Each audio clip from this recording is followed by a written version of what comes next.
Welcome to the Arizona Think Tank for Behavioral Decision Making speaker series. It is my pleasure to welcome our speaker today, Dr. Hannah Birnbaum. Hannah is a recent graduate of the Kellogg School of Management, now an assistant professor at WashU in St. Louis, and she has an impressive background focusing on a crucial topic: how to make our organizations more diverse and inclusive. And Hannah's work isn't just about spotting problems with diversity, equity, inclusion in companies.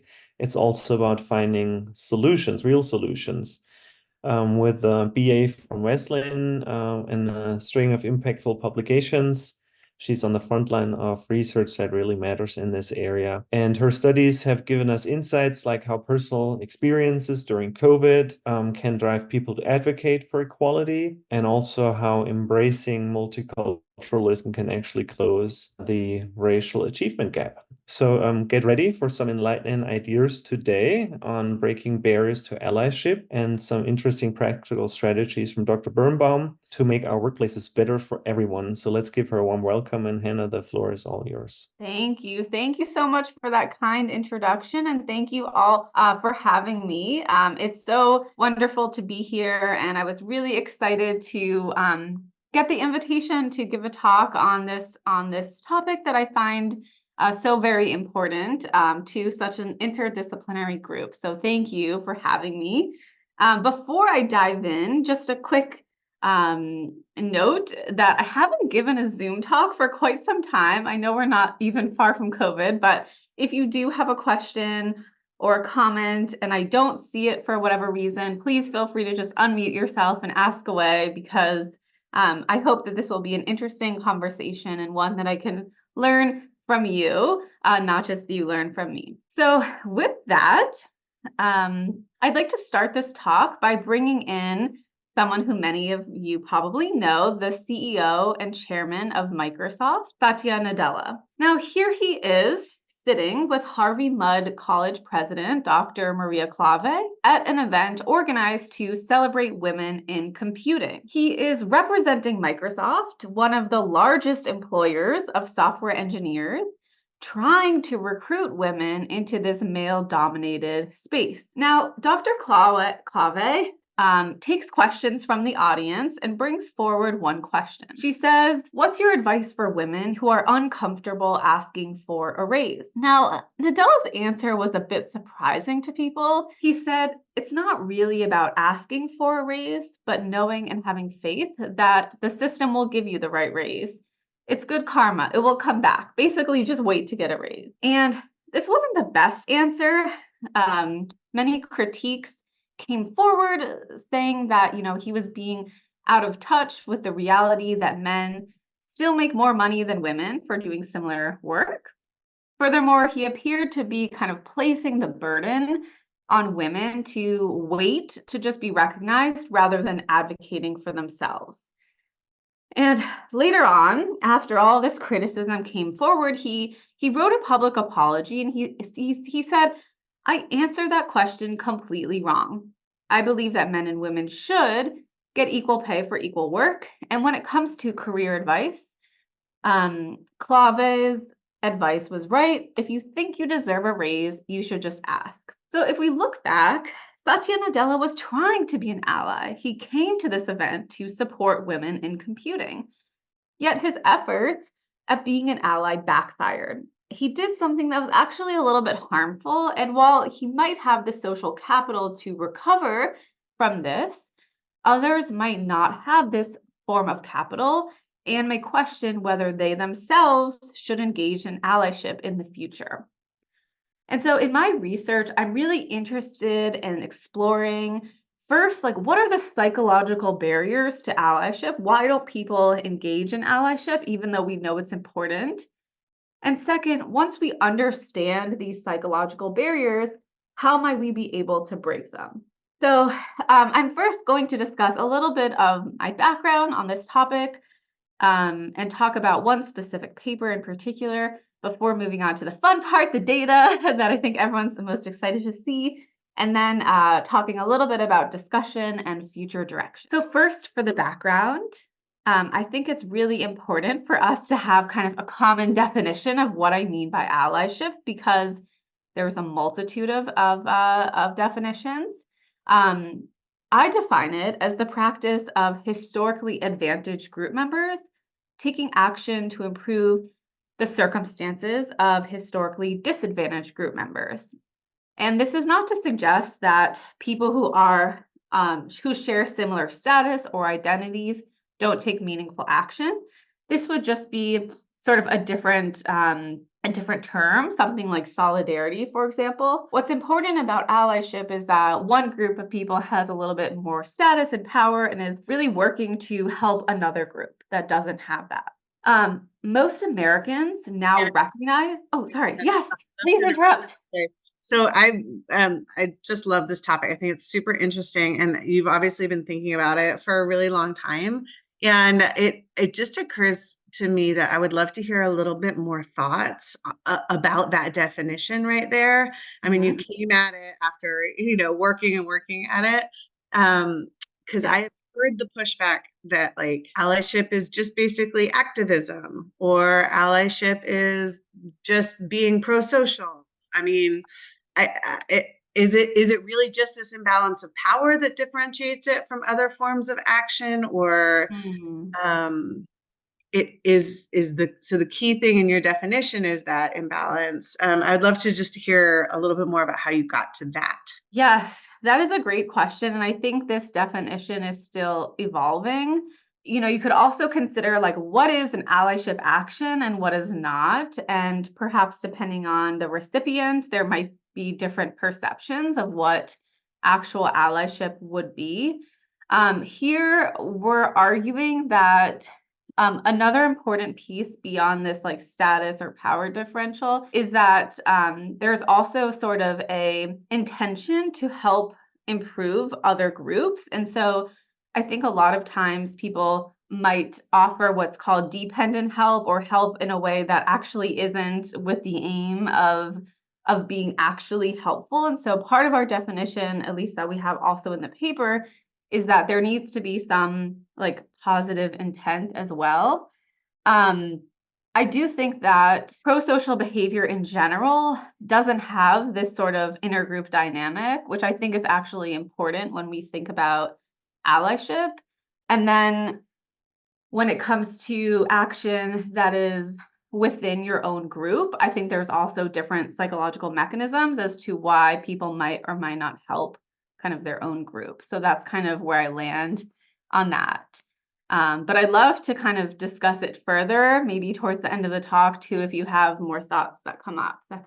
It's a complicated definition and it's evolving. Every paper that I see coming out kind of adds a new little twist to it. So I think it's important. Thank you. So most of us, I'm going to presume, as well as most Americans, recognize that disadvantaged groups still to this day experience discrimination, yet they face a host of obstacles when it comes to challenging such discrimination or injustice. For example, not only do they bear this emotional and physical toll of discrimination, if they do challenge injustice, they're often seen as complaining or acting in their self-interest. In contrast, advantaged group members who help to support disadvantaged groups tend to be perceived more positively by their peers. They tend to be perceived as more persuasive. And perhaps more importantly, we also find that when people who are in advantaged positions engage in forms of allyship, it can actually positively affect disadvantaged groups' psychological experiences. So for example, Katina, who is a professor at Arizona, has research showing that when advantaged group members have show acts of courage in their workplace, transgender employees feel less emotional exhaustion at work. So allyship is a really consequential, important action to take in organizations. Nevertheless, many people don't engage in it. And so again, the question we have, and the question many researchers are really interested in understanding, is what are the barriers to it? And so to kind of think through some of these barriers, I like to provide an example of a scenario. So imagine there was this discussion at an office, and there's this man on the left smoking a cigar. Somehow that's still allowed in his office place. And he makes a sexist comment. He makes this comment to the woman on his left, the recipient of the sexist comment. And there's this man on the right who kind of has his hand over his face, and he is a potential ally. He could speak up, he could confront this man, he could talk to the recipient later. He could be an ally, but most research would suggest that it's likely he would not be. And so why not is really the question. The first real grouping of barriers is what I call lack of recognition or care about inequities. So this would be him just thinking, well, that was just a bad joke. It wasn't a big deal. People are overreacting. Right here, if someone doesn't even recognize that that comment was sexist, it's going to make sense that he doesn't say anything. Furthermore, if he doesn't care about gender-based inequities, or perhaps he even agrees with the sexist comment, again, it's likely he's not going to speak up. And this barrier is challenging to change. It's challenging to get people to care about inequities when they don't. It's challenging to get people to even notice them. There are researchers who are doing really interesting work and interventions trying to think about, for example, doing empathy sort of exercises to get people more interested. But in general, this is a challenging barrier right here. The second barrier that previous literature has looked at is beyond just thinking that was a bad joke. Here, instead, people might have what I call identity-based concerns. So, for example, perhaps this man feels like because he's a man, it's not my place to say anything. He doesn't belong in these conversations on sexism. And I'm going to talk about ways in which we can think about breaking this barrier towards the end of the talk. But beyond these two sort of barriers, there's someone missing from the picture, and that's the target of discrimination, or the person who would be the recipient of allyship and what her thoughts might be about allyship. So beyond just thinking, not understanding that inequities exist or not thinking it's one's place to speak up, in today's talk, I'm going to be focusing on this man's perceptions of what this woman thinks about allyship and how that could be a potential barrier. What I'm calling this is inaccurate meta-perceptions. So here, for example, the man thinks she wouldn't appreciate me saying anything, whereas all the woman wants is someone to speak up and say something. So here, he's holding an inaccurate belief about what this woman wants. So to investigate whether advantaged group members hold inaccurate meta-perceptions about allyship, we drew from two streams of research. One stream of research is on under-sociality. So back to your point about like pro-social behaviors more broadly. So this research finds that people don't engage in pro-social behavior as much as they might want, because they don't accurately predict how it will be received. So, although pro-social behavior is supposed to positively impact others, people often fail to realize just how positive participants people will feel.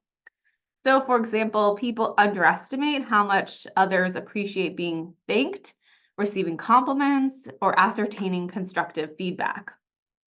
So thank you again all for being here today. I hope you appreciate my thanks. So beyond the under-sociality research, we also drew from research in intergroup dynamics. So here is where we think beyond just pro-social behavior, there might be something unique about allyship. What this research finds is that in general, people are quite poor and overly negative at estimating outgroup members' beliefs.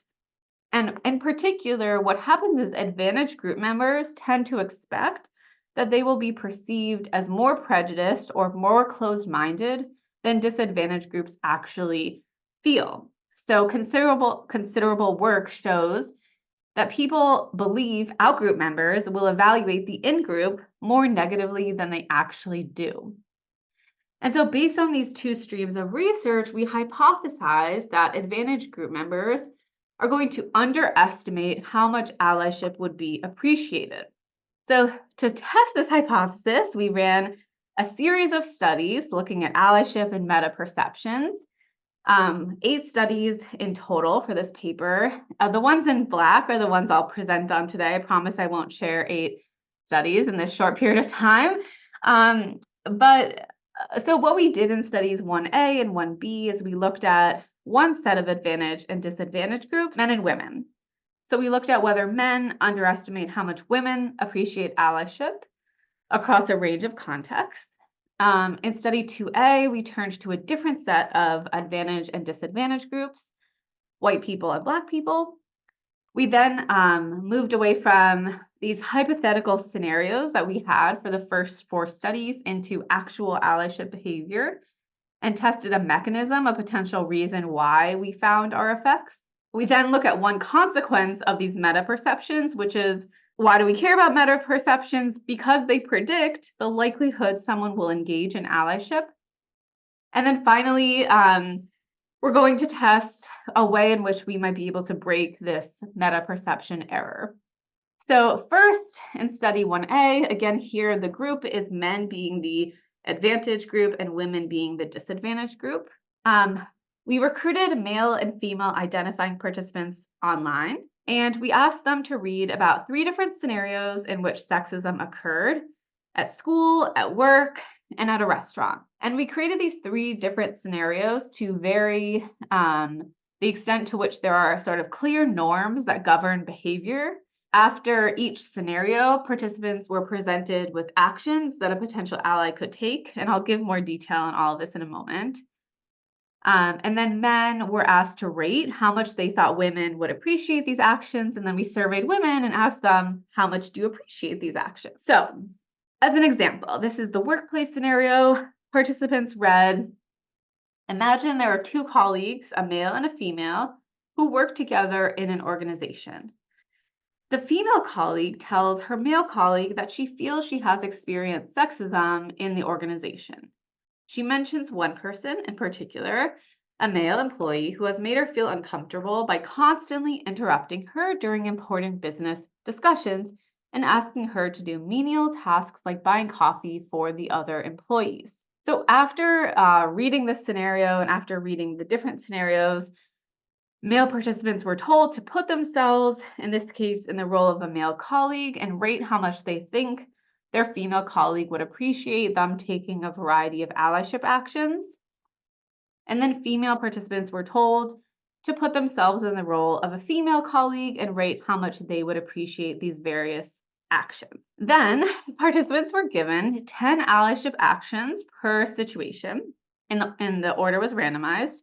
We gave a variety of different allyship actions that behaviors ranging from those that were more public versus private. So for example, publicly confronting versus privately confronting, behaviors that were aimed at the self, for example, learning, doing education, versus behaviors that were aimed at the recipient, versus behaviors that were aimed at leadership or the organization as a whole. So we try to vary the types of allyship behavior.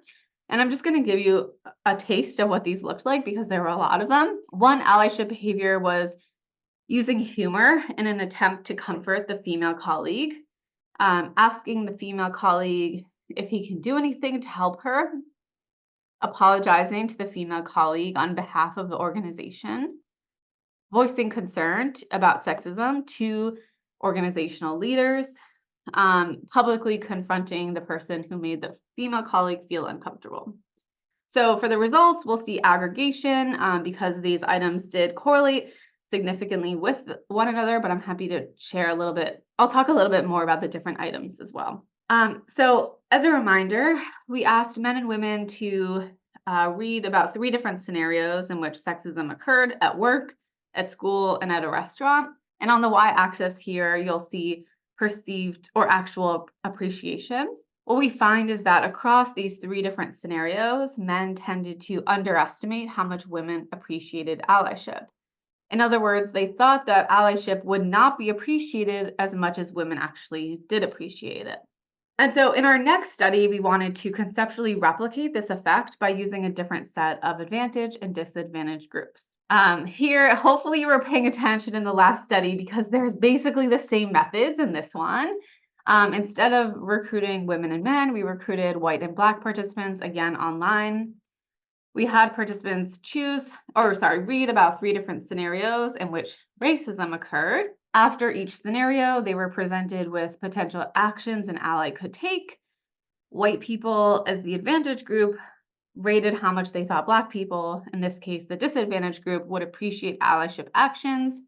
And Black people then rated how much they themselves would appreciate these same allyship actions. So the scenarios were the exact same, except we just switched it from like men and women to white and Black people, and sexism to racism. So the words that are in red are the words that were changed from the last example that I read. Again, here, the words in red are the ones I changed. So white participants were told to put themselves in the role of a white colleague and rate how much they thought their Black colleague would appreciate various actions. And Black participants were told to put themselves in the role of a Black colleague, rating how much they would appreciate these actions. Jennifer, I actually see your hand raised. Thanks. Yeah. I would just wonder, so if I wouldn't wanted to catch you on the scenario screen, if you want to go back to this one screen. So I wonder if how important you think it is that the scenario includes the under represented group member reaching out or telling the more advantaged group member about the inaction or about the inequity. Yeah, that's a great point. Like someone potentially sharing this with you, maybe there's like greater expectations you actually do something, perhaps. Is that what you're thinking? Right. So that this is basically inviting somebody into the exchange. I mean, Totally. if I've invited you into the exchange, it's a very different experience if you've just stuck yourself into the exchange. Yep, that's a great point. And I think that actually goes to kind of the second barrier that I talked about, where people don't feel like it's their place. And so perhaps kind of inviting people into that kind of reduces that barrier. We do have different scenarios that don't have people inviting them in, and we get similar results. So for example, in our B versions of these 2 studies, we have things like, we actually we moved beyond just like interpersonal dynamics to think about societal issues. So for example, imagine that you read that there was like a shooting against a Black person on the news last night. Like, what could you say to a Black colleague, and a Black colleague being like, what would you want the person to say? So that in that case doesn't have that invitation. But I do think that your intuition is right, where I think people will feel more comfortable, or not only more comfortable, but also a higher expectation to actually speak up and do something when they're invited into that conversation. But Cool. Thank you. Yeah. No, I have more thoughts on it. We'll see if we have time to chat at the end. Yes, thank you. Okay, so yeah, Martin, thank you. Yeah, I had another question. So to what extent does it matter that the potential ally is of the same socio-demographic than the recipient?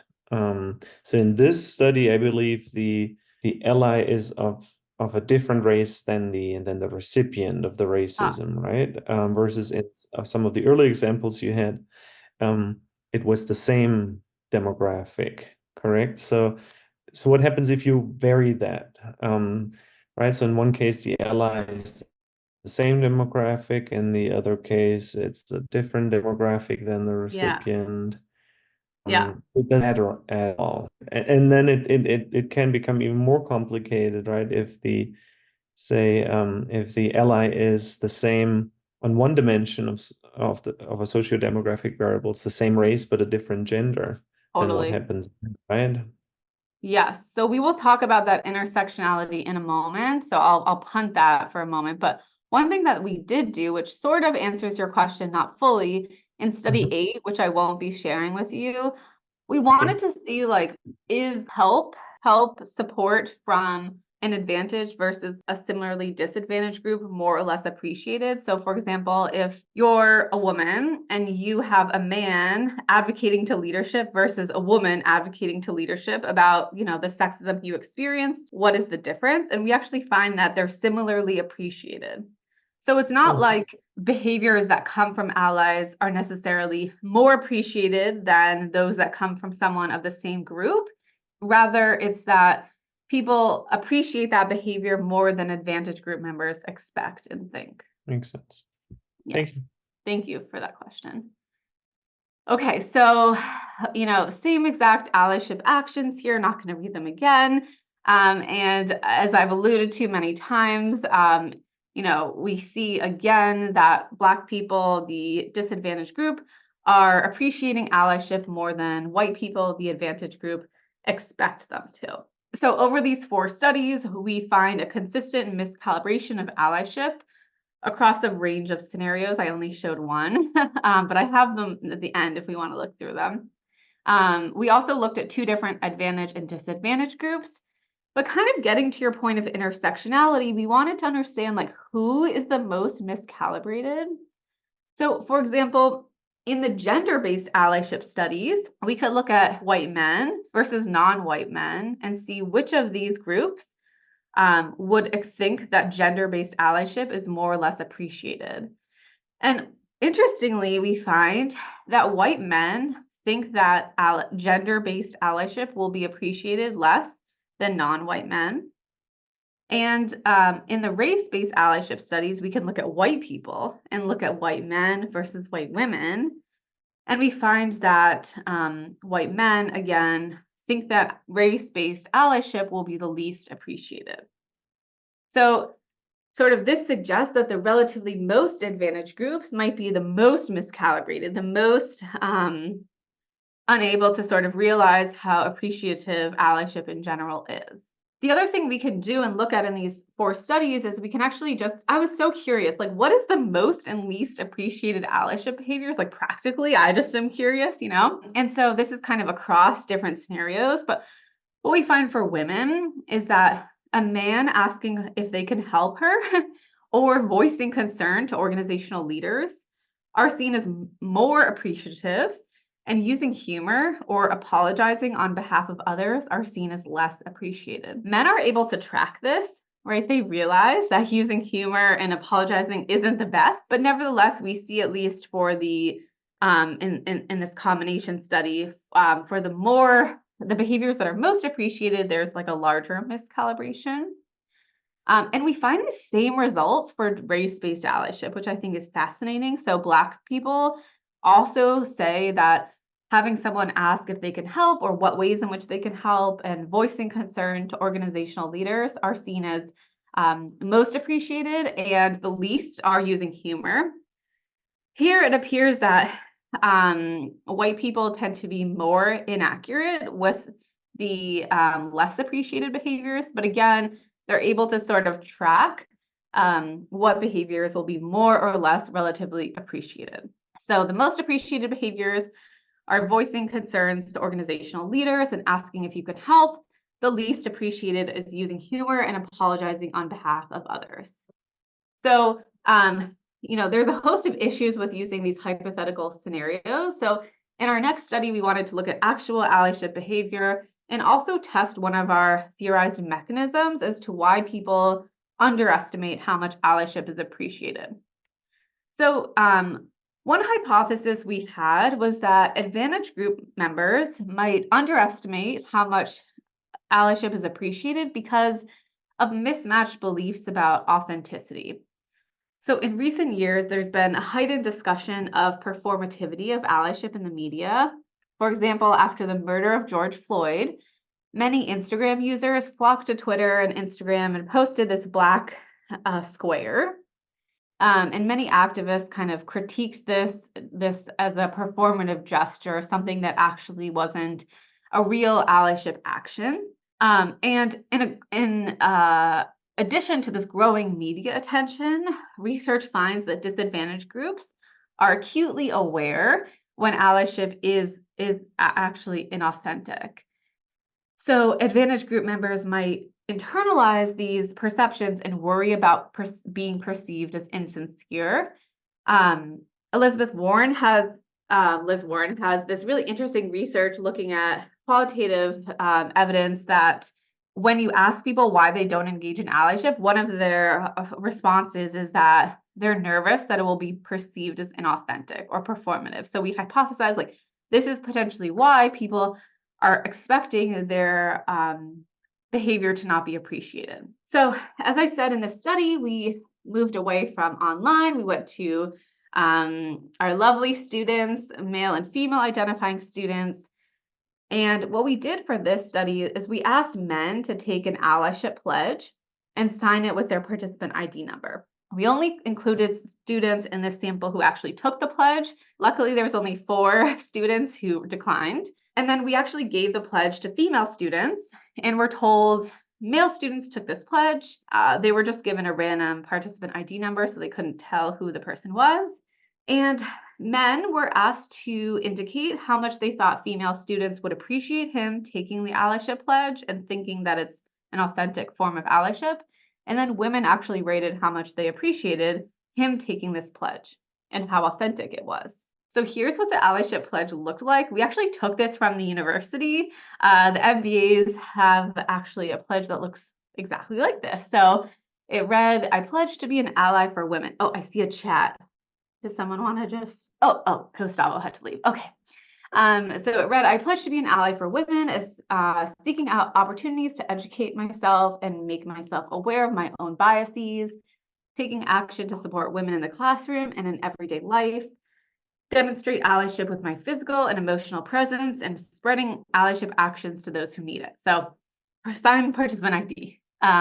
What we first looked at was perceived appreciation and replicating the prior results. Here we found that men underestimated the extent to which women appreciated them signing this allyship pledge.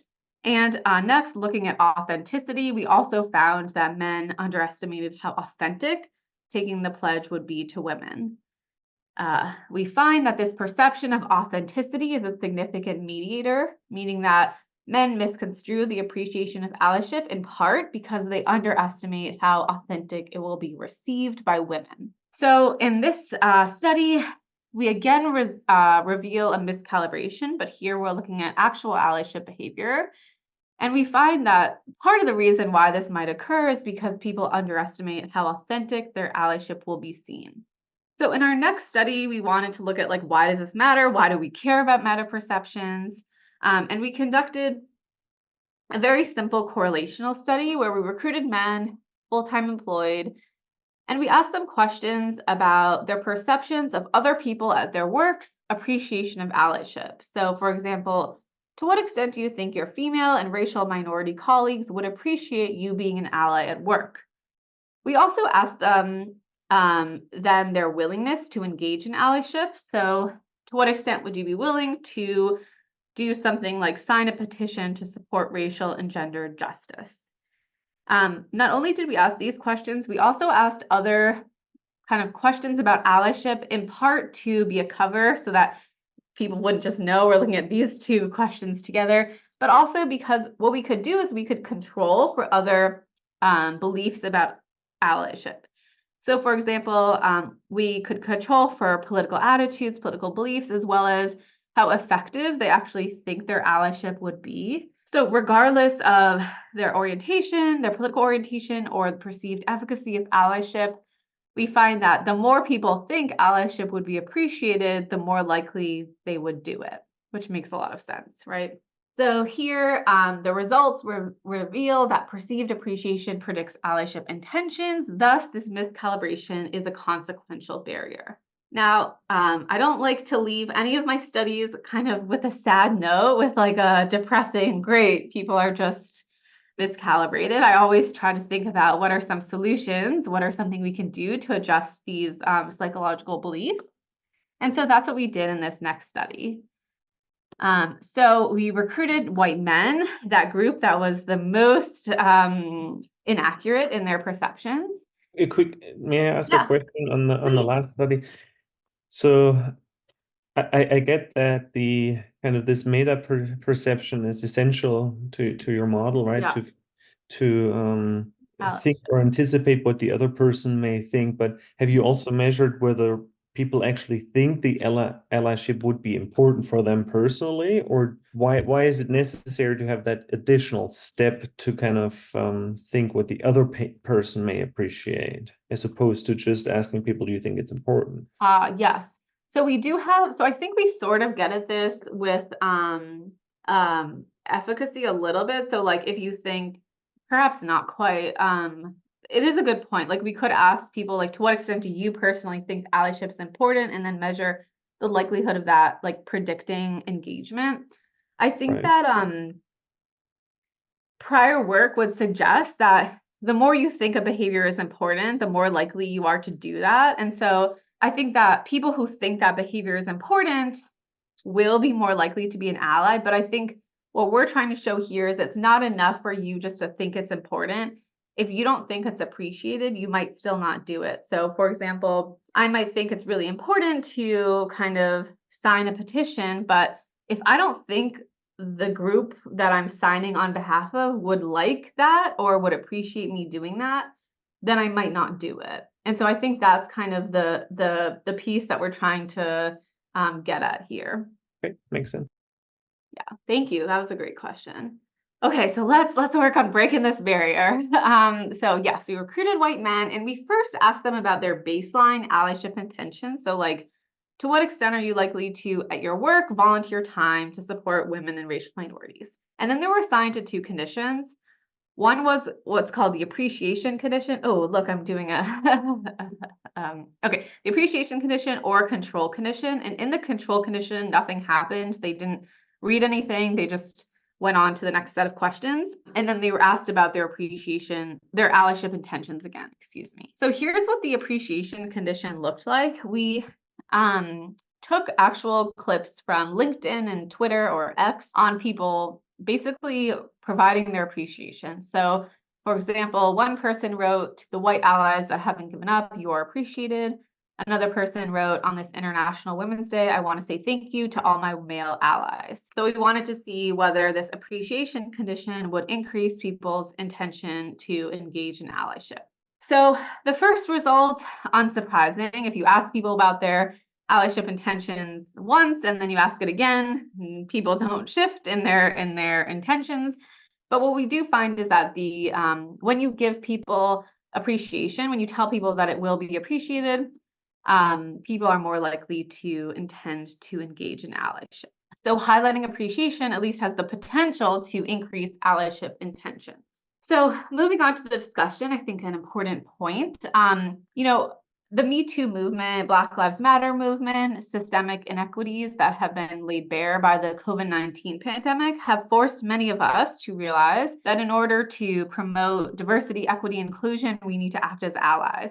The word allyship actually became the word of the year at dictionary.com in 2021. And while perhaps more people became aware of allyship and its importance, we nevertheless see that people don't engage in it as much as we might think, as much as people often say they want to. And so one of the reasons we suggest why this happens is because advantage group members tend to underestimate how much allyship will be appreciated. And this appears to be driven in part by inaccurate beliefs about authenticity. We find that white men are actually the most inaccurate, that meta perceptions predict engagement, and that if we boost perceptions of appreciation, we can perhaps motivate greater allyship. So I like to think about, like, what can organizations do if we want to increase people's allyship? And the first idea we have is perhaps organizations can explain how acts of allyship are more appreciated than people would expect. So we in another study that I didn't present, we surveyed people to guess the results of our studies, and people actually guessed that advantage group members are going to overestimate how much their allyship would be appreciated. And so we actually came to this study kind of having mixed hypotheses as what would happen, but our results were pretty robust, as you saw. We think that perhaps one way we can recalibrate expectations is just to share our results, to share this idea that allyship will be more appreciated than you might think. The second idea is train on appreciation without putting the onus right on disadvantaged groups. So, there's a lot of diversity training that we see in organizations. A lot of times it's about learning about inequities, about learning about one's own biases. But there's the possibility that, as we showed, like sharing testimonials, sharing experiences of appreciation could potentially increase awareness of appreciation to spur allyship. Finally, I think another interesting idea would be actually to survey traditionally disadvantaged groups and ask them directly, like, what would you most appreciate me doing? I shared some ideas about what was more or less appreciated, but I think depending on the context, depending on the group, there might be certain behaviors that are more or less appreciated. And I think it could be useful to directly ask groups without, of course, putting more work on these groups. And we could talk about that as well if that's of interest.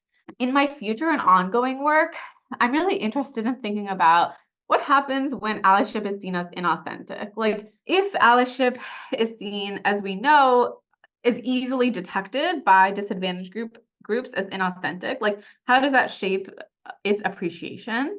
Do these results hold for other intergroup contexts? We only looked at men and women and Black and white participants. We didn't look at, for example, LGBTQ plus and allies. And that context is quite different in terms of the historical relationship between allyship and that group. And then finally, like, how do we tackle different barriers? In the beginning of this talk, I talked about how there's this identity-based concern where advantaged group members might feel like it's not their place to say anything.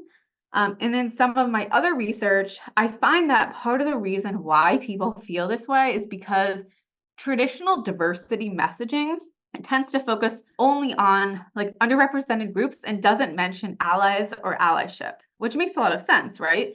But what happens is we find that because of this, advantaged group members feel as though they don't have a place in these diversity initiatives. And so in order to break this barrier, we have what's called an ally invitation message, which not only welcomes disadvantaged groups, but also extends an invitation for ally involvement. For example, while traditional diversity messaging might say, we need people with diverse backgrounds and experiences, an ally invitation messaging just adds, we also need supportive allies. So we actually tested whether this ally invitation message would be effective, and we recruited more than 8,000 participants. We compared traditional diversity messaging to this ally invitation diversity messaging to nothing at all. Yes, Sebastian. Yeah, I had a question. Sure. So you talk about authenticity and being positive, and that gap, right? But have you thought about, or have you done research around, if you're an ally, right, whatever demographic you may be, and you're helping someone, you may have the feeling that you may be losing something, meaning like, oh, if I'm helping somebody, this person can take my job, or they can take away something from me, whether it's, again, it's a promotion, it's a job, or maybe like psychological safety there, but more on people, let's say of the majority, thinking allyship might be a serious sum game. Sure. So basically, just so that I make sure I'm understanding you, Yeah. Are you saying that perhaps people would think that by helping someone else, it's kind of like a threat to themselves? Sort Correct. of? Yes. Yeah. I think Yeah. that's totally right. And I think that, right, this idea too of like system justification, where people kind of believe that certain groups of people should be on the top of the hierarchy and others should be below them, or realistic group conflict, this idea that people feel like or don't like outgroup members because they're afraid that they'll take resources from them. I think that's exactly right. And I think part of the reason why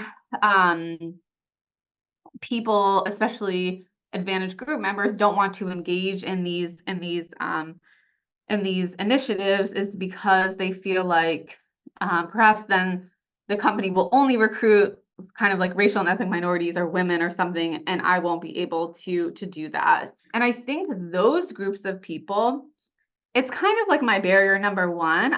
Those groups of people are very difficult to change. It's very hard to sort of shift their understanding, their belief that actually, like, nothing will change. There's an abundance of resources. It's very unlikely that you yourself will be personally harmed by kind of having a DEI initiative.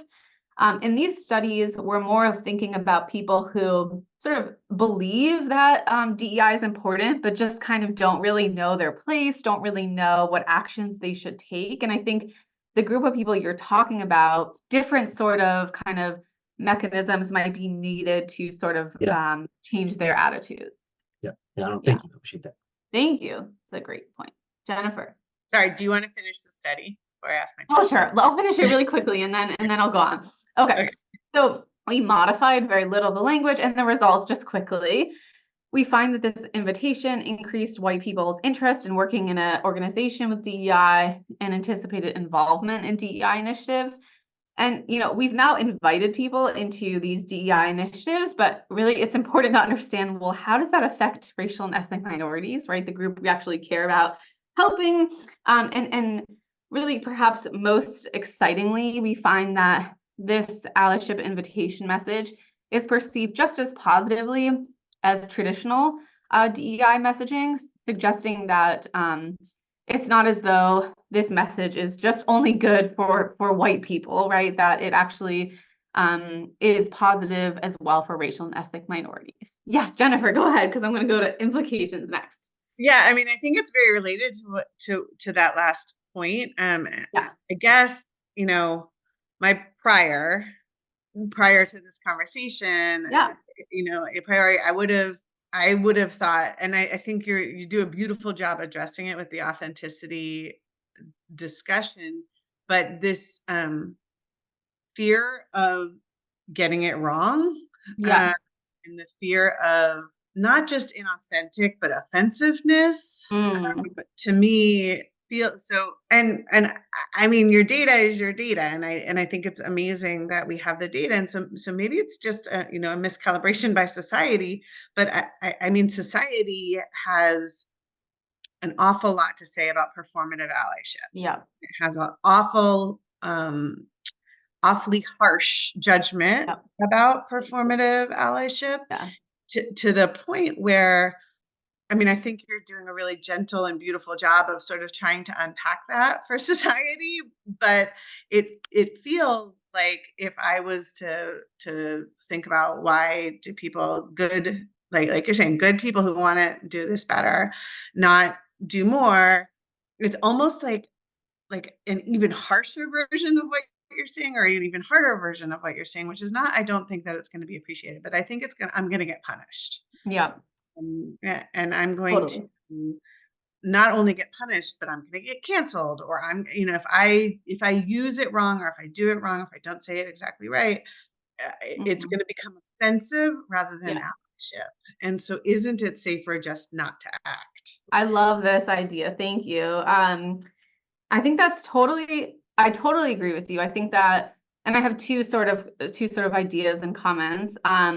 The first is, I think that, the heightened media attention kind of like talks about the worst cases possible where people get it wrong. And I think in reality, in practice, there are so many more times in which people get it wrong, but other people are much more gentle at, being responsive and like correcting in a kinder way. And I think that a lot of these initiatives where like there are safe spaces and there's conversations about race, they often kind of talk about it in a way that's like, we're all learning, we're all here to grow, at least in the spaces. I just went to a allyship event for men the other week, and it was amazing. People did say things that I was offended by, and they did say, questions that I was shocked to hear, but people were responding in a way that's like, I understand this is your belief, but this is but I'm happy you're here and I'm happy you're learning. And so I think that part of why we have this finding is because your intuition is the same as mine. Like I would expect people would be much more upset and, cancel culture and everything than perhaps actually is true on like a daily interpersonal basis, compared to kind of like what we see about like politicians or what have you. But the second point that I wanted to bring up, and it relates to other research I have, is on when people are silent.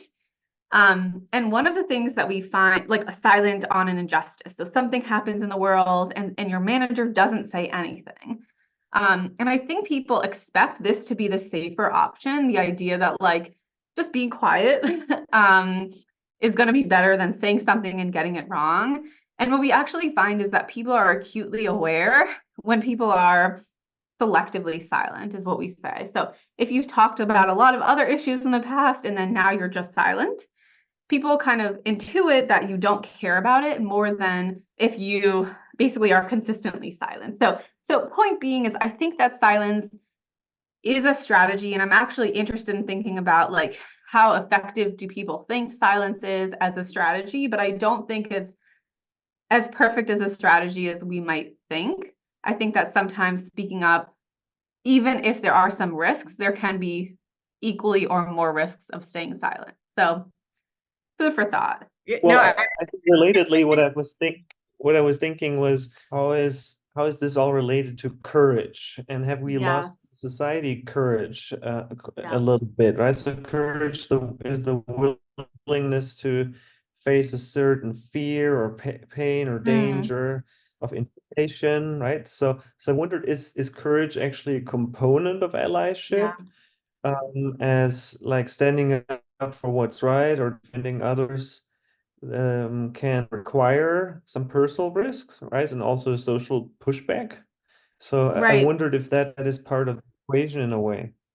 Yeah, and Katina, who's not here, but is at your school, like, talks about oppositional courage as kind of like a form of allyship. And I do think that there are more or less courageous acts that are all forms of allyship. I think that courageous allyship is more courageous acts is more risky, but perhaps like bigger payoff potentially. But yeah, I think that also potentially, if I'm also really interested in the idea of, like, if people have kind of a growth mindset around this, around, like, even if I make a mistake, I grew from it, I learned from it, even if, someone said that I offended them, if I can kind of have the perspective that, well, now I know, and now I can change my behavior in the future, perhaps that can kind of encourage people to continue making progress rather than just kind of sitting back. I think it's harder when it's really public because people aren't as forgiving in those public encounters. But I think you're right that courage is an important part of allyship, I would say. Jenny, I think I stepped on you. No. Hannah, what you just said, I mean, that's very testable and interesting, right? I mean, I think I would guess and be interested in knowing whether you have less growth mindset around allyship than other related, even forms of prosociality or even advocacy, because of the nature of allyship. It almost feels like the failure is not the kind of failure that I can grow from. But I don't know. I think it could be a really interesting sort of direction. I'm sorry. Go for it. Yes, Pete, is it? Yeah, I have a related question just following up Jen's comment. So I wonder, can you explain more about, like, what is the role of organization playing here? So, like, based on my experience and also one of your stimuli in your studies. So, like, you say, oh, the university is actually, like, acting up to these issues and, like, sending out those pledges to employees or staff or faculties to have them protect the gender equality in the organization. So I wonder whether that kind of, like, organization versus individual, like, having the same experience of what you found in your study, like, appreciated from the organization as well. So I think I wonder what implication could be. Yeah, I haven't really thought too much about kind of the organization as a whole taking action. More of my work looks at the individual, but I do think that one thing you kind of brought up a little bit was, like, if the organization as a whole is kind of more supportive of people taking allyship actions, right? They're talking about diversity, they have this pledges all around. It's probably more likely that people are going to feel comfortable engaging in it. And I think that the more aversive it is to engage in allyship in companies that, for example, don't have CEOs who are doing it or leaders who are doing it, probably the less likely it is people will do it. And then perhaps the more miscalibrated people will be inside those organizations. That makes sense. Thank you. Thank you, Sebastian. And I just kind of chiming in there Yeah. a little bit here, but yeah, I think it's up to the culture and the environment that the company or the corporation is trying to build, and I think it goes back to values of the company and how managers are evaluated and being evaluated. Yes. What gets measured gets done, or the value that the company gives on certain things and not, or based on like performance reviews and all of that. So I think if you have a strong CEO, you have your employee resource groups or your employees, but then you also have strong managers, inclusive and a strong manager. I think that's going to help with that environment of speaking up and failing fast and having that growth mindset and psychological safety. So yeah, I totally agree. And I think that, if you are also witnessing other people speaking up, we know that just witnessing other people doing it, right, you'll be more likely to be an ally. And so I think that especially true at the leadership level, if you see your leaders taking a stance, saying something, and it being received positively by other people, that's probably going to be a good cue for you that you should kind of engage in allyship. And if those behaviors are actually not rewarded at all or kind of seen negatively, I think you're gonna sort of stay away. So I think that's an important barrier that I totally overlooked kind of in the intro because I'm more of a psychology perspective. But I think you're right. Like the culture that you're in, the people that you're around are going to tremendously shape the likelihood that you will engage in allyship. Thank you. Okay, so I think there's only like no time left, but let me just go to implications really quickly. Advantage group members tend to hold status and power in organizations. They're seen more positively than they confront. And so it's really important to understand their barriers and ways to remove these barriers. And just to conclude, don't forget your allyship will be appreciated more than you think. Before ending, I wanted to thank my fabulous collaborators from Kellogg and from UCLA who have been instrumental in this work. And thank all of you for your participation. This has been so fun.